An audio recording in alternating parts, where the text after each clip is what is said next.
Okay today our topic is chemical coordination and integration. हुण देखो इहदा नाम जिहड़ा हैगा की सिग्नीफाई करदा। Chemical coordination and integration means कि तुहाडी बॉडी जिहड़ी है उहदे विच की कैमिकल्स हैगे आ एंड वो की रोल प्ले करदे आ, किद्दां वो तुहाडे ब्रेन दे नाल कोऑर्डिनेशन एंड इंटैग्रेशन शो करके बॉडी नूं बैलेंस करदे आ। फाइन। ते जिहड़े साडे मेन कैमिकल्स जो हैगे आ इन बॉडी वो किहड़े हैगे आ, की हो सकते आ वो साडी बॉडी वाले जिहड़े कैमिकल्स ने? कोई आइडिया, एनी आइडिया, किसी नूं कोई आइडिया होवे कि वो की हो सकते आ? तू भी आ की हो सकते आ? लिखिया होया विच तुहाडीआं बुक्स दे मेजर कैमिकल्स जिहड़े साडे जो सानू हैल्प आउट करते बॉडी के बैलेंस लई या मैटाबोलिज्म लई एनी काइंड ऑफ एक्टिविटी, चाहे वो रिप्रोडक्टिव एक्टिविटी आ, चाहे डाइजेस्टिव एक्टिविटीज़ आ, चाहे एक्सक्रीटरी एक्टिविटीज़ आ, उन्हां सारिਆਂ ਦੇ ਵਿੱਚ जो कैमिकल्स रोल प्ले करते हैं बेसिकली असी इसे ही क्लास च कीता हैगा। एक तो बायोमोलीक्यूल्स असी कीते हैगे आ, है ना, वो भी कैमिकल कंपाउंड्स ही आ एक तरह नाल, ठीक है। बायोमोलीक्यूल्स आ अदरवाइज वो जे असीं उन्हां दी कैमिस्ट्री देखीए तो उन्हां दे विच प्रोटीन्स या अमाइनो एसिड्स या होर जिहड़ा कार्बोहाइड्रेट्स हैगे ने, ठीक आ, फैटी एसिड फैट्स आ, वो सारा कुछ आ। तो इत्थे असीं की करना हैगा आ, हुण होर कैमिकल्स जिहड़े साडी बॉडी नूं बैलेंस करदे हैगे आ या उन्हां नूं कोऑर्डिनेशन च हैल्प करदे साडे ऑर्गनस दी या किसी भी फंक्शन दी, वो साडे तो मेन जिहड़े कैमिकल्स आ दे आर द हार्मोन्स, ठीक आ। दोज आर हार्मोन्स, ठीक। हार्मोन्स सुने आ तुसीं सारिਆਂ ने, है ना। हुण जिहड़े हार्मोन्स हुंदे आ ना, जे असीं इन्हां दे सिक्रीशन ते जांदे हैगे आ कि ये सिक्रीट हो रहे, किस तरीके नाल सिक्रीट हो रहे हैगे आ, ते असीं दो तरह के हार्मोन्स कंसिडर करते हैगे आ, ठीक आ। या असीं कह सकते हैं कि हार्मोन्स दो तरह के ग्लैंड्स तो सिक्रीट हुंदे हैगे आ। दो तरह के ग्लैंड्स किहड़े-किहड़े हुंदे हैगे आ? एक्सोक्राइन ग्लैंड, ये भी असीं पढ़िया होया आ ऑलरेडी, है ना, ग्लैंड्स वाले ते एंडोक्राइन ग्लैंड्स। ਜਿਹੜੇ एक्सोक्राइन ने ये बेसिकली साड़ियाँ होर सिक्रेशन च पार्टिसिपेट करते हैं। मेजरली ਜਿਹੜੇ एंडोक्राइन सिस्टम हैगा आ वो साडे हार्मोन्स दे नाल रिलेटेड हुंदा आ, ठीक आ। एंडोक्राइन जिहड़ा सिस्टम आ बेसिकली वो हार्मोन्स दे नाल रिलेटेड हुंदा आ एंड उही साडे जिहड़े हार्मोन्स हैगे आ ਉਹਨੂੰ ਸਿਕਰੀਟ ਕਰਦਾ ਹੈਗਾ ਆ। ਓਕੇ, ਹੁਣ ਜਿਹੜਾ ਸਾਡਾ ਐਂਡੋਕਰਾइन ਸਿਸਟਮ ਆ, ਐਕਚੁਅਲੀ ਮੈਨੂੰ ਇੱਕ ਗੱਲ ਯਾਦ ਆ ਗਈ ਐਂਡੋਕਰਾइन ਸਿਸਟਮ ਦੀ, ਕਿ ਜਿਹੜਾ ਸਾਡਾ ਐਂਡੋਕਰਾइन ਸਿਸਟਮ ਆ ਟੋਟਲੀ ਸਾਰੀ ਬੋਡੀ ਦਾ ਐਂਡੋਕਰਾइन ਸਿਸਟਮ ਸਾਡੇ ਬ੍ਰੇਨ ਦੇ ਨਾਲ ਕਨੈਕਟਡ ਹੁੰਦਾ ਹੈ, ਠੀਕ ਆ। ਕੋਈ ਇੱਕ ਗਲੈਂਡ ਵੀ ਮਿਸ ਫੰਕਸ਼ਨ ਕਰਦਾ ਆ ਤਾਂ ਉਹਦੇ ਰਿਵਰਟ ਸਿਗਨਲਸ ਜਿਹੜੇ ਹੈਗੇ ਆ, ਉਹਦੇ ਜਿਹੜੀ ਇਨਹਿਬਿਸ਼ਨ ਜਿਹੜੀ ਹੈਗੀ ਆ ਸਾਡੇ ਬ੍ਰੇਨ ਨੂੰ ਜਾਂਦੀ। ਤੁਹਾਡੀਆਂ ਛੋਟੀਆਂ ਐਕਟੀਵਿਟੀਜ਼ ਜਿਹੜੀਆਂ ਹੈਗੀਆਂ ਆ ਉਹ ਸਾਡੇ पूरे बॉडी के जोड़ा एंडोक्राइन सिस्टम है उन्हें इफेक्ट करते हैं थ्रू द ब्रेन, ठीक है। Like in the conditions of fear, है ना, हार्मोन्स होंगे जोड़े रिलीज़ होंगे आ, ठीक है। In the condition of fight कुछ हार्मोन्स होंगे आ जोड़े रिलीज़ होंगे हैगे आ, वो भी असीं अगे फरदर पढ़ने हैगे आ। एंड इत्थे चलो coming back to this endocrine system, ਆਪਾਂ ਕਰਦੇ ਹੈਗੇ ਆ एंडोक्राइन ग्लैंड्स ਜਿਹੜੇ 1 by 1, ਠੀਕ ਆ। ਜਿਹੜੇ एक्सोक्राइन ग्लैंड ਹੈਗੇ ਨੇ ਉਹਨਾਂ ਦੇ ਵਿੱਚ ਉਹ ਗਲੈਂਡਸ ਹੁੰਦੇ ਨੇ ਜਿਨ੍ਹਾਂ ਦੀਆਂ ਸਿਕ੍ਰੀਸ਼ਨਸ ਬੋਡੀ ਤੋਂ ਬਾਹਰ ਆਉਂਦੀਆਂ ਵਿਦ ਹੈਲਪ ਆਫ ਡਕਟਸ, ਠੀਕ ਆ।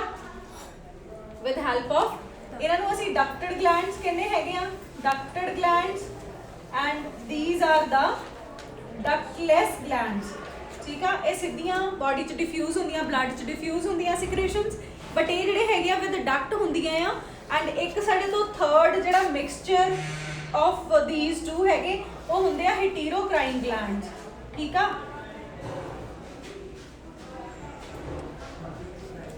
आई am finding that I had already told you all these things, पता नहीं शायद वो ग्लैंड्स वाले चैप्टर च कीता सीगा मे बी, है ना। असीं रिपीट ही कर रहे हैं शायद ये, है ना।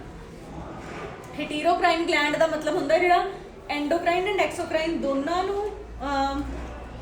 दे करैक्टर्स नू ਕੰਬਾਈਨ ਕਰਕੇ ਬਣਿਆ ਹੋਇਆ ਆ। ਤੇ ਇਹਦੀ ਹੀਟੀਰੋਕ੍ਰਾਈਨ ਦੀ ਬੈਸਟ ਐਗਜ਼ਾਮਪਲ ਆ ਸਾਡੇ ਤੋਂ ਪੈਂਕਰੀਆਸ।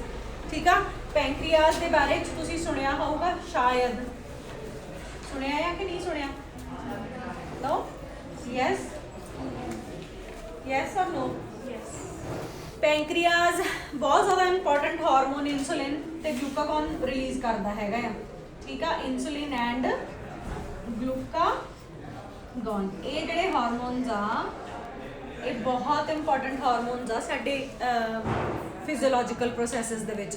ਫਿਜ਼ੀਓਲੋਜੀਕਲ ਪ੍ਰੋਸੈਸਿਸ ਮਤਲਬ ਸਾਡੀ ਬਾਡੀ ਦੇ ਵਿੱਚ ਜੋ ਫੰਕਸ਼ਨਲ ਪ੍ਰੋਸੈਸਿਸ ਹੈ ਉਹਨਾਂ ਦੇ ਵਿੱਚ ਇਹ ਬਹੁਤ ਜ਼ਿਆਦਾ ਇੰਪੋਰਟੈਂਟ ਹਾਰਮੋਨਸ ਆ, ਕਿਉਂਕਿ ਇਨਸੂਲਿਨ ਜਿਹੜਾ ਆ ਉਹ ਕਾਰਬੋਹਾਈਡਰੇਟ ਗਲੂਕੋਜ਼ ਨੂੰ ਡਾਈਜੈਸਟ ਕਰਨ 'ਚ ਹੈਲਪ ਕਰਦਾ ਆ। ਠੀਕ ਆ, ਗਲੂਕਾਗੋਨ ਉਹਦਾ ਐਂਟਾਗਨਿਸਟਿਕ ਹੁੰਦਾ ਹੈਗਾ। ਠੀਕ ਆ, ਤੇ ਇਸ ਕਰਕੇ ਇਹ ਬਹੁਤ ਜ਼ਿਆਦਾ ਇੰਪੋਰਟੈਂਟ ਰੋਲ ਪਲੇ ਕਰਦਾ ਸਾਡੀ ਬਾਡੀ 'ਚ ਪੈਂਕਰੀਆਸ। ਇਸ ਤੋਂ ਇਲਾਵਾ ਪੈਂਕਰੀਆਸ ਜਿਹੜਾ ਇਹ ਪੈਂਕਰੀਆਸ ਦਾ ਐਂਡੋਕਰਾਈਨ ਸਿਸਟਮ ਆ। ਇਸ ਤੋਂ ਇਲਾਵਾ ਪੈਂਕਰੀਆਸ ਦਾ ਐਕਸੋਕਰਾਈਨ ਸਿਸਟਮ ਜਿਹੜਾ ਹੈਗਾ ਉਹ ਹੁੰਦਾ ਵਿਦ ਹੈਲਪ ਆਫ ਡਕਟਸ। ਇਹ ਪੈਂਕਰੀਆਟਿਕ ਜੂਸ ਸਾਡੇ ਡਾਈਜੈਸਟਿਵ ਸਿਸਟਮ ਦੇ ਵਿੱਚ ਰਿਲੀਜ਼ ਕਰਦਾ ਹੈਗਾ। Fine. So pancreas act as heterocrine gland. ਠੀਕ ਆ, ਅਸੀਂ ਕੰਟੀਨਿਊ ਹੁਣ ਕਰਦੇ ਹਾਂ ਫਿਲਹਾਲ ਐਂਡੋਕਰਾਈਨ ਦੇ ਨਾਲ। ਠੀਕ ਆ, we are continuing with the endocrine system. ਠੀਕ ਆ, ਐਂਡੋਕਰਾਈਨ सिस्टम, एंडोक्राइन सिस्टम जो है as I told you earlier कि सारे डक्टलैस ग्लैंड्स होणगे एंड डायरैक्टली जिहड़ा हार्मोन रिलीज़ हुंदा आ वो डिफ्यूज़ हुंदा आ blood they which.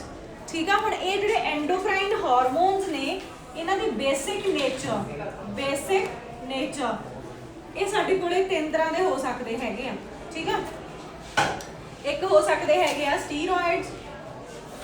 Steroids are basically for example जिहड़े कि फैट सॉलेबल हुंदे आ। ठीक आ, फैट सॉलेबल ते साडे जिहड़े रिप्रोडक्टिव सिस्टम नाल रिलेटेड हार्मोन्स हुंदे आ ना वो मोस्टली स्टीरॉइड हार्मोन्स हुंदे आ। ठीक आ, उस तो इलावा होर भी हैगे ने असी एड्रीनल ग्लैंड दे हार्मोन्स जदों करांगे फरदर ऑन उदों असी स्टीरॉइड पढ़ांगे ज़्यादातर। ठीक है, स्टीरॉइड दा काम हुंदा हैगा आ बॉडी दे विच फैट सॉलेबल हुंदे आ एंड ये फैट फॉर्म भी करते हैं। ठीक है, मोस्टली जोड़े आ जिम वगैरह करते हैं बॉयज़ वो स्टीरॉइड्स लेना शुरू कर देंगे क्योंकि उन्होंने मस्कुलर बॉडी चाहिए होंगी है। स्टीरॉइड्स पहला फैट्स कन्वर्ट होंगे फिर वो मसल्स दे विच जाता है। ठीक है, अगर तुसी स्टीरॉइड दे नाल वर्कआउट करते हैं तो जिन्ना भी ग्लूकोज हैगा या ग्लाइकोजन हैगा वो सारा मसल्स दे विच चला जाता, अदरवाइज वो फैट की फॉर्म एक लेयर बना दिंदा है। ठीक, उस तो बाद आयोडीन दे नाल रिलेटेड आयोडीन कंटेनिंग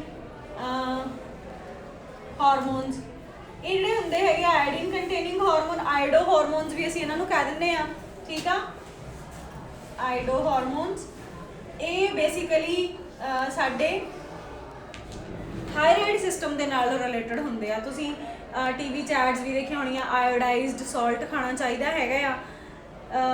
गिल्लड़ दी या गोइटर दी एड्स आउंदियां आ, वो नैक जिहड़ी स्वैल होई हुंदी काफ़ी है ना, वो स्वैलिंग नहीं हुंदी, बेसिकली वो थायराइड ग्लैंड वड्डा हो गया हुंदा आ ते ਉਹਦੇ ਵਿੱਚ ਉਹ ਤੋਂ ਬਚਣ ਦੇ ਲਈ ਕਿਹਾ ਜਾਂਦਾ ਕਿ ਆਇਓਡਾਈਜ਼ਡ ਸਾਲਟ ਖਾਣਾ ਚਾਹੀਦਾ ਬਿਕੋਜ਼ ਜਿਹੜੇ ਸਾਡੇ ਥਾਇਰੋਇਡ ਗਲੈਂਡ ਦੇ ਮੇਜਰ ਹਾਰਮੋਨਸ ਆ ਦੇ ਆਰ ਆਇਓਡੀਨ ਕੰਟੇਨਿੰਗ ਹਾਰਮੋਨਸ। ਠੀਕ ਆ, ਤੇ ਇਹ ਸਟੀਰੋਇਡਸ ਹੋ ਗਏ ਆਇਓਡੀਨ ਕੰਟੇਨਿੰਗ ਹਾਰਮੋਨ ਤੇ ਕੁਝ ਹੁੰਦੇ ਹੈਗੇ ਜਿਹੜੇ ਪ੍ਰੋਟੀਨ ਨੇਚਰ ਵਾਲੇ ਹੈਗੇ ਆ। ਠੀਕ ਆ, ਪ੍ਰੋਟੀਨੇਸ਼ੀਅਸ ਹਾਰਮੋਨਸ ਜਿਹੜੇ ਕਿ प्रोटीन नेचर वाले है जिन्हों की कैमिकल नेचर प्रोटीन हो सकती है।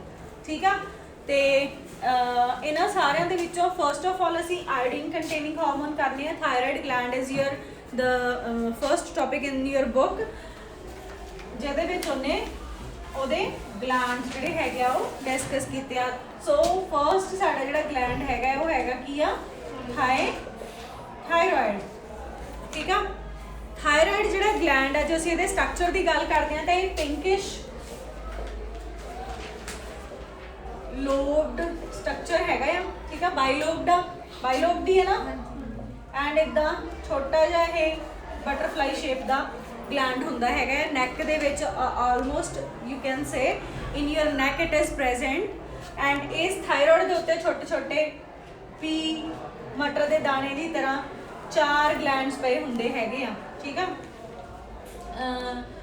ਉਹ ਹੁੰਦੇ ਆ ਸਾਡੇ ਤੋਂ ਪੈਰਾਥਾਇਰੋਇਡ ਠੀਕ ਆ ਪੈਰਾਥਾਇਰੋਇਡ ਗਲੈਂਡ ਉਹ ਬਾਅਦ ਚ ਕਰਾਂਗੇ ਅਸੀਂ ਠੀਕ ਆ ਇਹ ਜਿਹੜਾ ਥਾਇਰੋਇਡ ਹੈਗਾ ਆ ਹੁਣ ਇਹਦੇ ਵਿੱਚ ਸਾਡੇ ਕੋਲੇ ਜਿਹੜੇ ਹਾਰਮੋਨ ਰਿਲੀਜ਼ ਹੁੰਦੇ ਹੈਗੇ ਆ ਆਇਓਡੀਨ ਕੰਟੇਨਿੰਗ ਜਿਹੜਾ ਹਾਰਮੋਨ ਹੈਗਾ ਆ T3 ਐਂਡ T4 ਇਹਨਾਂ ਦੋ ਫਾਰਮਸ ਦੇ ਵਿੱਚ ਹੁੰਦਾ ਠੀਕ ਆ T3 and T4 the farm ਦੇ ਵਿੱਚ ਬੇਸਿਕਲੀ ਜਿਹੜੇ ਇਹ ਹਾਰਮੋਨਸ ਹੈਗੇ ਆ ਇਹ ਰਿਲੀਜ਼ ਹੁੰਦੇ ਹੈਗੇ ਆ ਫਰੋਮ ਦਾ ਥਾਇਰੋਇਡ ਗਲੈਂਡ ਤੇ ਇਹ ਜਿਹੜੇ T3 ਐਂਡ T4 ਆ ਤੇ ਇੱਕ ਸਾਡੇ ਕੋਲੇ ਥਾਇਰੋਇਡ ਹੁੰਦਾ ਹੈਗਾ ਆ ਗਲੈਂਡ ਜਿਹਨੂੰ ਅਸੀਂ ਕਹਿੰਦੇ TSH ਥਾਇਰੋਇਡ ਸਟਿਮੂਲੇਟਿੰਗ ਹਾਰਮੋਨ ਇਹ ਜਿਹੜਾ ਥਾਇਰੋਇਡ ਸਟਿਮੂਲੇਟਿੰਗ ਹਾਰਮੋਨ ਆ ਇਹਨੂੰ ਰਿਲੀਜ਼ ਕਰਦਾ ਹੈ ਸਾਡਾ ਪਿਚੂਟਰੀ ਗਲੈਂਡ ਠੀਕ ਆ ਪਿਚੂਟਰੀ ਗਲੈਂਡ ਇਹਨੂੰ ਰਿਲੀਜ਼ ਕਰੂਗਾ ਇਹ ਫਰਦਰ ਫਿਰ ਕੀ ਕਰੂਗਾ ਸਾਡੇ ਥਾਇਰੋਇਡ ਗਲੈਂਡ ਨੂੰ ਸਟਿਮੂਲੇਟ ਕਰੂਗਾ ਠੀਕ ਹੈ ਇੱਕ ਸਟਿਮੂਲੇਟਸ thyroid gland to release T3 and T4 ਠੀਕ ਆ got it ਹੁਣ ਆਇਓਡੀਨ ਦਾ ਕੀ ਰੋਲ ਹੈਗਾ ਇੱਥੇ ਜਦੋਂ ਇਹ T3 and T4 ਬਣਦੇ ਹੈਗੇ ਆ ਉਸ ਟਾਈਮ ਤੇ ਆਇਓਡੀਨ ਇਹਨਾਂ ਦੇ ਨਾਲ ਜੁੜਦੀ ਹੈਗੀ ਆ ਮਤਲਬ ਆਇਓਡੀਨ ਪ੍ਰੈਜ਼ੈਂਟ ਹੋਊਗੀ ਤਾਂ ਫਿਰ ਇਹ T3 ਤੇ T4 ਬਣਦੇ ਆ ਅਦਰਵਾਈਜ਼ ਨਹੀਂ ਬਣਦੇ ਇਹਦੇ ਪ੍ਰੀਕਰਸਰਸ ਦੀ ਫਾਰਮ ਵਿੱਚ ਹੀ ਉਹ ਰਹਿ ਜਾਂਦਾ ਹੈਗਾ ਜਿਹੜਾ ਕੈਮੀਕਲ ਆ ਪ੍ਰੀਕਰਸਰ ਮਤਲਬ ਹੁੰਦਾ ਆ ਕਿ ਐਂਡ ਪ੍ਰੋਡਕਟ ਤੋਂ ਪਹਿਲਾਂ ਵਾਲਾ ਪ੍ਰੋਡਕਟ ਜਿਹੜਾ ਕਿ ਕੋਈ ਬਾਡੀ 'ਚ ਯੂਜ਼ ਨਹੀਂ ਹੋ ਰਿਹਾ ਠੀਕ ਆ ਸਮਝੇ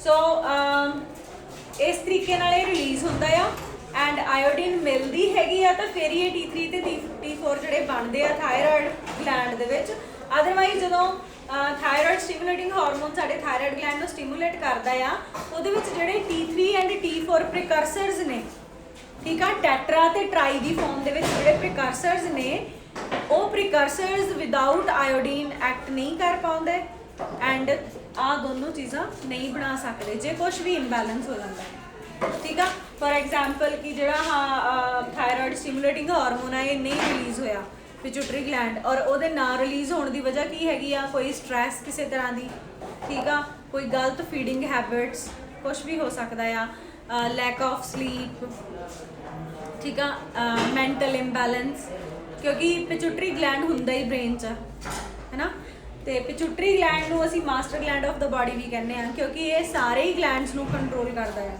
ਫਾਈਨ ਓਕੇ ਉਸ ਤੋਂ ਬਾਅਦ ਹੁਣ ਜਿਹੜਾ ਥਾਇਰੋਇਡ ਗਲੈਂਡ ਆ ਇਹਨੇ ਸਾਡੇ ਕੋਲੇ T3 ਤੇ T4 ਰਿਲੀਜ਼ ਕਰਨੇ ਆ that's it and T3 and T4 ਦਾ ਫੰਕਸ਼ਨ ਕੀ ਹੈ ਇਹਨਾਂ ਦਾ T3 ਐਂਡ T4 ਦਾ ਇਹਨਾਂ ਨੇ ਮੈਟਾਬੋਲਿਜ਼ਮ ਜਿਹੜਾ ਹੈਗਾ ਆ ਉਹਨੂੰ ਕੰਟਰੋਲ ਕਰਨਾ ਮੈਟਾਬੋਲਿਜ਼ਮ ਆਫ ਬਾਡੀ ਉਹਨੂੰ ਕੰਟਰੋਲ ਕਰਨਾ ਠੀਕ ਆ ਫਾਈਨ ਓਕੇ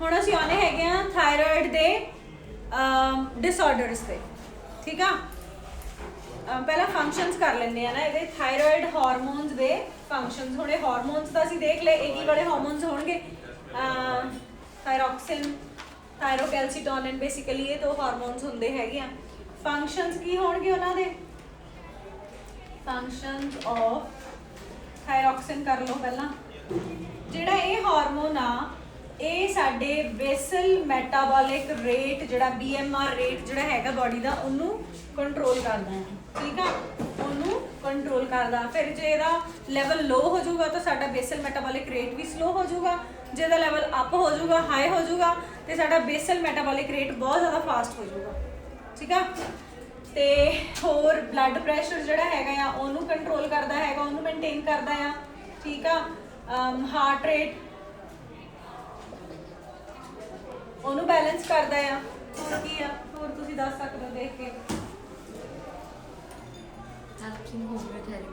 ਹੈ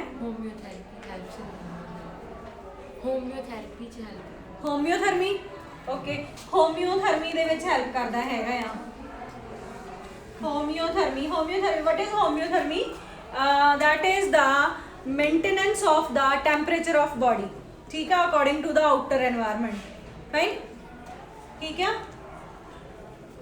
और support RBC formation, maintaining the temperature of body, ठीक है, ओके।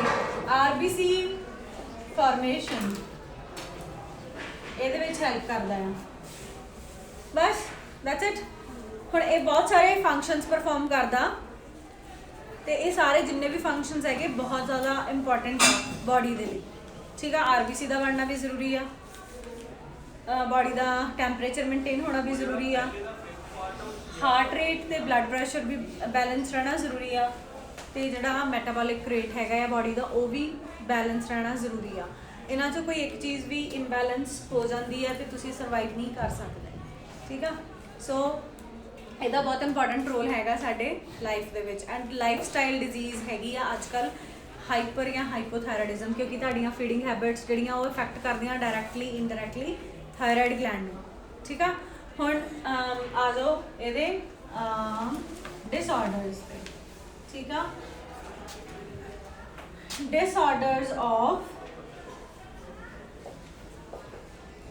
Thyroid gland, right. की डिसऑर्डर्स हैगे ने ਇਹਦੇ, ਇੱਕ ਹੈਗਾ ਆ ਹਾਈਪੋਥਾਇਰਾਇਡਿਜ਼ਮ,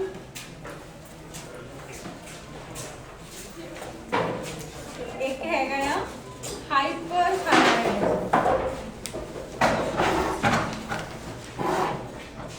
ਵਰਡ ਜਿਹੜਾ ਹਾਈਪੋਥਾਇਰਾਇਡਿਜ਼ਮ ਆ ਆਪਾਂ ਇਹ ਡਿਸਕਸ ਕਰਾਂਗੇ। ਫਸਟ ਆਫ ਆਲ ਹਾਈਪੋਥਾਇਰਾਇਡਿਜ਼ਮ ਚ ਕੀ ਹੁੰਦਾ ਹੈਗਾ ਆ, इरेज करना जरा,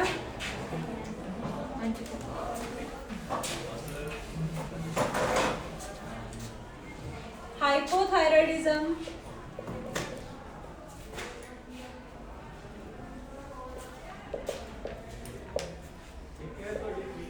ਇਹਦੇ ਵਿੱਚ ਕੀ ਹੋਊਗਾ ਕਿ ਓਬਵੀਅਸਲੀ ਜਿਹੜੇ ਆਪਾਂ ਸਿੰਪਟਮਸ ਪਹਿਲਾਂ ਕੀਤੇ ਹੈਗੇ ਆ ਕਿ ਬੇਸਲ ਮੈਟਾਬੋਲਿਕ ਰੇਟ ਸਲੋ ਹੋ ਜਾਊਗਾ, ਬਲੱਡ ਪ੍ਰੈਸ਼ਰ ਲੋ ਹੋ ਜਾਊਗਾ, RBC ਕਾਊਂਟ ਘਟ ਸਕਦਾ ਆ, ਠੀਕ ਆ, ਤੇ ਬੋਡੀ ਦਾ ਟੈਂਪਰੇਚਰ ਲੋ ਹੋ ਸਕਦਾ ਆ, ਫਾਈਨ।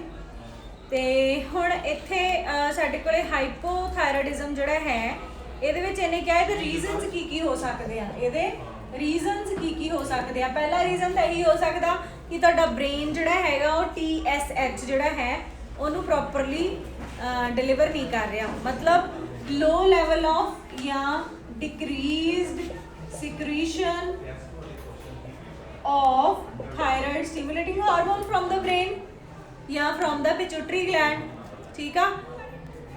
नेक्स्ट रीजन ਇਹਦਾ ਕੀ ਹੋ ਸਕਦਾ ਆ, नेक्स्ट रीजन ਦੱਸੋ ਕੀ ਹੋ ਸਕਦਾ, बोलो।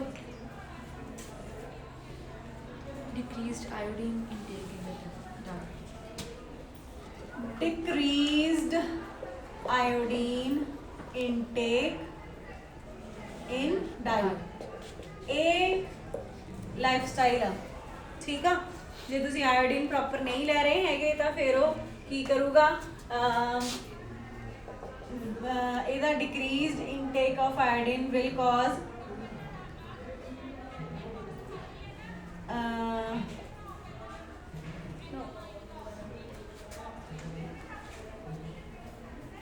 that will affect the formation of T3 and T4, ठीक है। ਤੇ ਜੇ ਇਹ ਨਹੀਂ ਬਣਨਗੇ ਤਾਂ ਫਿਰ ਉਹ ਥਾਇਰੋਕਸਿਨ ਨਹੀਂ ਹੋਊਗਾ ਐਂਡ ਫਿਰ ਕੋਈ ਵੀ ਐਕਟੀਵਿਟੀ ਜਿਹੜੀ ਹੈਗੀ ਆ ਉਹ ਹਾਈਪੋਥਾਇਰਾਇਡਿਜ਼ਮ ਦਾ ਇਫੈਕਟ ਲੈ ਕੇ ਚੱਲੂਗੀ ਬਾਡੀ ਦੇ ਵਿੱਚ, ਠੀਕ ਆ। ਦੈਨ ਉਸ ਤੋਂ ਬਾਅਦ ਇਹਦੇ ਕੀ ਇਹਦੇ ਰੀਜ਼ਨਸ ਹੋ ਚੁੱਕੇ ਆ ਕਿ ਇਹਦੇ ਇਫੈਕਟ ਹੋ ਸਕਦੇ ਹੈਗੇ ਆ, ਠੀਕ ਆ। ਜਦੋਂ ਆ ਹਾਈਪੋਥਾਇਰਾਇਡਿਜ਼ਮ ਹੋ ਗਿਆ ਉਹਦੇ ਇਫੈਕਟਸ ਕੀ ਹੋ ਸਕਦੇ ਹੈਗੇ ਆ, ਠੀਕ ਆ। ਇਫੈਕਟਸ ਦੇ ਵਿੱਚ ਸਾਡੇ ਕੋਲ ਡਿਸਆਰਡਰਸ ਆ ਜਾਣੇ ਓਬਵੀਅਸਲੀ, ਠੀਕ ਆ। ਡਿਸਆਰਡਰਸ ਜਿਹੜੇ ਡਿਸਆਰਡਰਸ ਨੇ ਇਹਨਾਂ 'ਚ ਸਭ ਤੋਂ ਪਹਿਲਾਂ ਹੈਗਾ ਆ ਕ੍ਰੈਟਿਨਿਜ਼ਮ, ਠੀਕ ਆ। ਸੈਕਿੰਡ ਹੈਗਾ ਆ ਕੀ ਹੈ ਸੈਕਿੰਡ,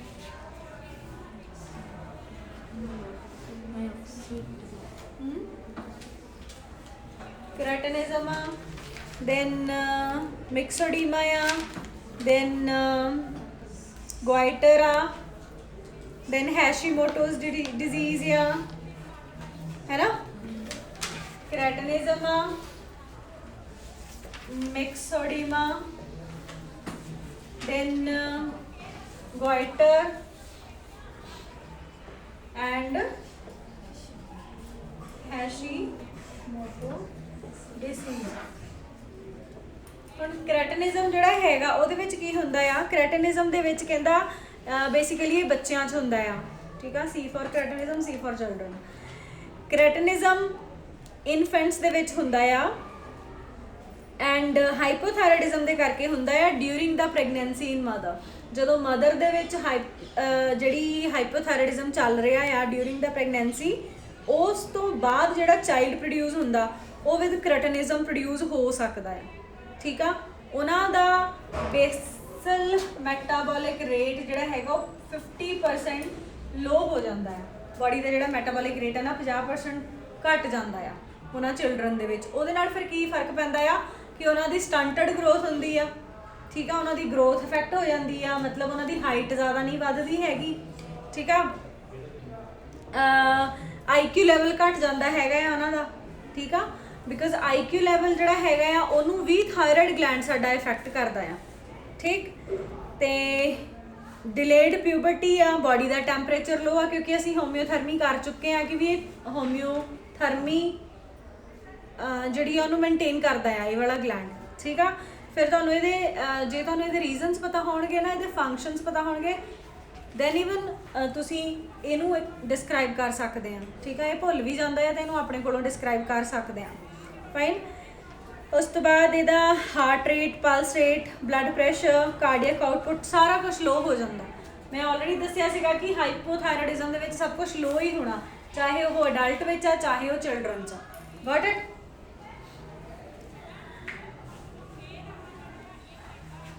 ਦੈਟਸ ਇਟ। ਉਸ ਤੋਂ ਇਲਾਵਾ ਕ੍ਰੈਟਿਨਿਜ਼ਮ ਦੇ ਵਿੱਚ ਹੋਰ ਕੀ ਹੁੰਦਾ ਹੈਗਾ, ਕ੍ਰੈਟਿਨਿਜ਼ਮ ਦੇ ਹੋਰ ਫੀਚਰਸ ਕੀ ਹੈਗੇ ਆ, ਪਿਜਨ ਚੈਸਟ ਹੈ ਨਾ, ਇਹੀ ਆ। ਪਿਜਨ ਚੈਸਟ ਮਤਲਬ ਹੁੰਦਾ ਕਿ ਬੱਚਿਆਂ 'ਚ ਚੈਸਟ ਬਾਹਰ ਨੂੰ ਉੱਭਰੀ ਹੋਣਾ, ਫਾਈਨ। ਦੈਨ ਇਹਦੇ ਜਿਹੜੇ ਕ੍ਰੈਟਿਨਿਜ਼ਮ ਦੇ ਸਿੰਪਟਮਸ ਆ, ਜ਼ਰੂਰੀ ਨਹੀਂ ਹੈਗਾ ਕਿ ਕੋਈ ਸਟੰਟਡ ਗਰੋਥ ਵਾਲਾ ਹੈਗਾ ਆ ਉਹ ਉਹਦੇ ਵਿੱਚ ਹਾਈਪੋਥਾਇਰੋਇਡਿਜ਼ਮ ਹੀ ਹੋਊਗਾ, ਉਹ ਕੋਈ ਹੋਰ ਜੈਨੇਟਿਕ ਫੈਕਟਰ ਵੀ ਹੋ ਸਕਦੇ ਆ।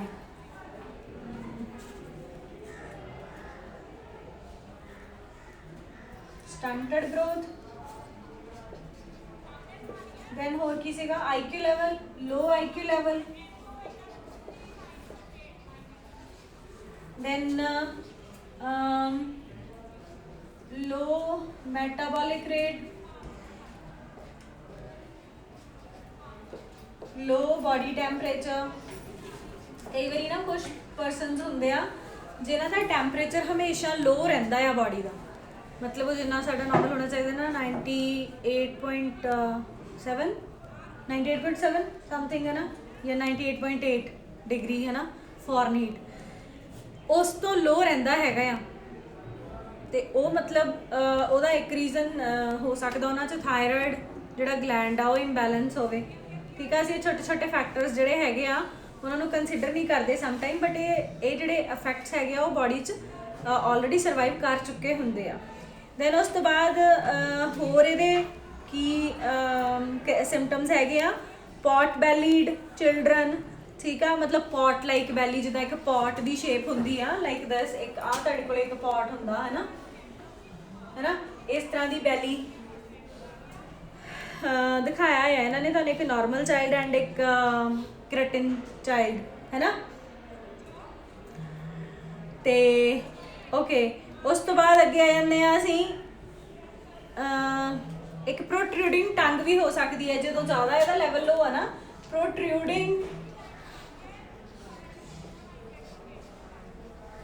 ਟੰਗ, ਇਹਦਾ ਮਤਲਬ ਹੁੰਦਾ ਜੀਭ ਬਾਹਰ ਕੱਢ ਕੇ ਰੱਖਣਾ ਆਲਵੇਜ਼, ਠੀਕ ਆ। ਕੁਛ ਤੁਸੀਂ ਮੈਂਟਲੀ ਰਿਟਾਰਡਡ ਚਾਈਲਡ ਦੇਖਦੇ ਆ ਨਾ ਸਮ ਟਾਈਮ, ਉਹ ਮੈਂਟਲੀ ਰਿਟਾਰਡਡ ਚਾਈਲਡ ਜਿਹੜੇ ਆ ਸਮ ਟਾਈਮ ਉਹ ਥਾਇਰਾਇਡ ਕਰਕੇ ਹੁੰਦੇ ਆ, ਠੀਕ ਆ, ਬਟ ਉਹਨੂੰ ਅਸੀਂ ਕਿਉਰ ਨਹੀਂ ਕਰ ਸਕਦੇ।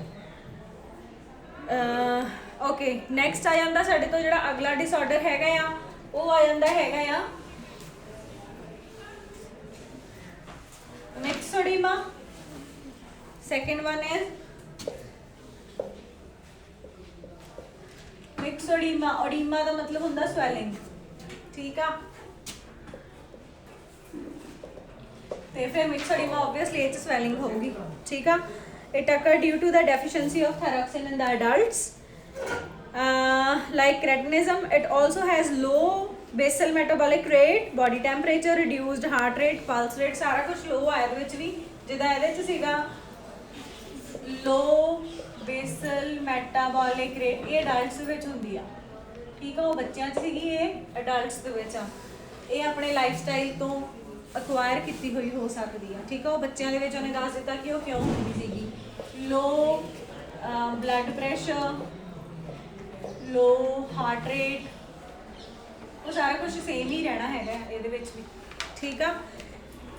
ਉਸ ਤੋਂ ਇਲਾਵਾ ਹੋਰ ਕੀ ਹੁੰਦਾ ਆ, ਪਰ ਕਹਿੰਦੇ ਇਹਦਾ ਪਾਰਟਿਕੂਲਰ ਫੀਚਰ ਕੀ ਹੈਗਾ, ਜਿਹੜਾ ਫੇਸ ਆ, ਹੈਂਡ ਹੈਗੇ ਆ, ਦੇ become swollen. Face and hand become swollen.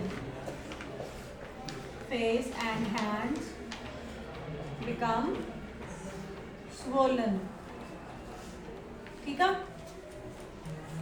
And cushion like appearance ਜਿੱਦਾਂ ਹੈ ਨਾ hands ਦੀ। albuminous myxomatous tissue ਜਿਹੜੇ ਹੈਗੇ ਉਹਨਾਂ ਦੀ deposition ਸ਼ੁਰੂ ਹੋ ਜਾਂਦੀ ਹੈ, ਤਾਂ ਇਹ swollen hand and feet ਜਿਹੜੇ ਸਾਨੂੰ ਦਿਖਦੇ ਆ। Females ਦੇ ਵਿੱਚ it is causing irregular menstruation,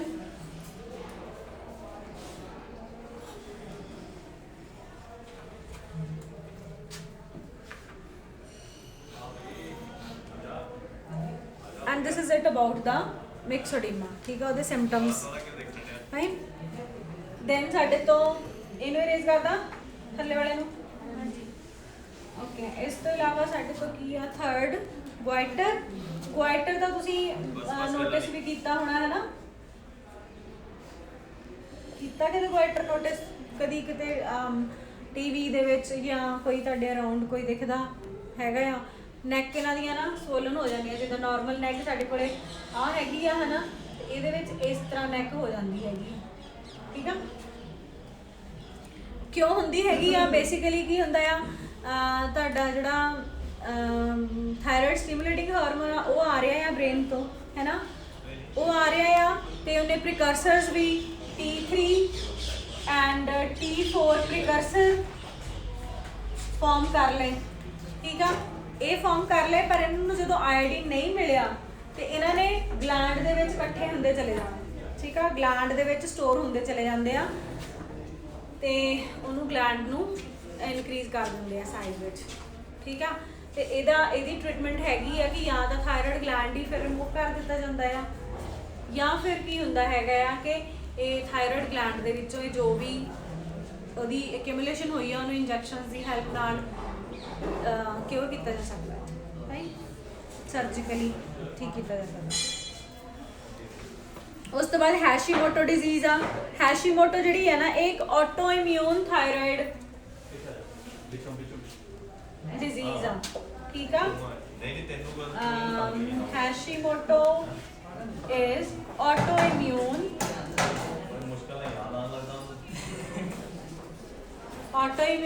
disorder, and ਇਹਦੇ ਵਿੱਚ ਕੀ ਹੁੰਦਾ ਹੈਗਾ ਕਿ ਜਿਹੜਾ ਸਾਡਾ ਥਾਇਰਾਇਡ ਗਲੈਂਡ ਹੈਗਾ ਆ ਨਾ, ਇਹ ਵਿਦ ਏਜ ਇਹ ਹੋ ਸਕਦਾ ਆ।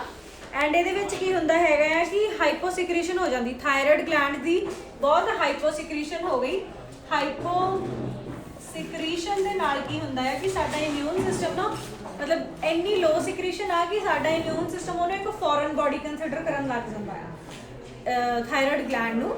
ਐਂਡ ਉਹਦੇ ਨਾਲ ਫਿਰ ਕੀ ਹੁੰਦਾ ਹੈ, ਉਹ ਥਾਇਰਾਇਡ ਗਲੈਂਡ ਨੂੰ ਡਿਸਟਰੋਏ ਕਰਨਾ ਸ਼ੁਰੂ ਕਰ ਦਿੰਦਾ, ਰਾਈਟ। ਆਟੋਇਮਿਊਨ ਡਿਜ਼ੀਜ਼ ਇਹੀ ਹੁੰਦੀ ਹੈ ਕਿ ਸਾਡਾ ਆਪਣਾ ਇਮਿਊਨ ਸਿਸਟਮ ਉਹਦੇ ਅਗੇਂਸਟ ਕੰਮ ਕਰਨਾ ਸ਼ੁਰੂ ਕਰ ਦਿੰਦਾ ਹੈ। ਸੋ ਇਹ ਫਿਰ ਜਿਹੜੀ ਹੈਸ਼ੀਮੋਟੋ ਡਿਜ਼ੀਜ਼ ਆ ਉਹਦੇ ਵਿੱਚ ਕਹਿੰਦਾ ਇਹ ਵਿਦ ਏਜ ਹੁੰਦੀ ਹੈਗੀ ਆ ਬੇਸਿਕਲੀ, ਐਂਡ ਹਾਈਪੋਸਿਕ੍ਰੀਸ਼ਨ ਦੇ ਨਾਲ ਹੁੰਦੀ ਆ। ਥਾਇਰੋਕਸਿਨ ਦੀ ਸਿਕ੍ਰੀਸ਼ਨ ਬਹੁਤ ਜ਼ਿਆਦਾ ਲੋ ਹੋ ਜਾਂਦੀ ਹੈ ਤੇ ਜਿਹੜੀਆਂ ਐਂਟੀਬਾਡੀਜ਼ ਹੈਗੀਆਂ ਨੇ ਸਾਡੀਆਂ ਨਾ, ਉਹ ਐਂਟੀਬਾਡੀਜ਼ ਉਹਨੂੰ ਸਾਡੇ ਥਾਇਰਾਇਡ ਗਲੈਂਡ ਨੂੰ ਡਿਸਟਰੋਏ ਕਰਨ ਲੱਗ ਜਾਂਦੀਆਂ। ਇਹ ਸਮਝ ਕੇ ਕਿ ਇਹ ਇੱਕ ਫੋਰਨ ਪਾਰਟੀਕਲ ਜਾਂ ਫੋਰਨ ਬੋਡੀ ਸਾਡੀ ਬੋਡੀ ਦੇ ਵਿੱਚ ਐਂਟਰ ਕਰ ਚੁੱਕੀ ਆ, ਠੀਕ ਆ। So this is it about the hypothyroidism. We will continue with the hyperthyroidism tomorrow.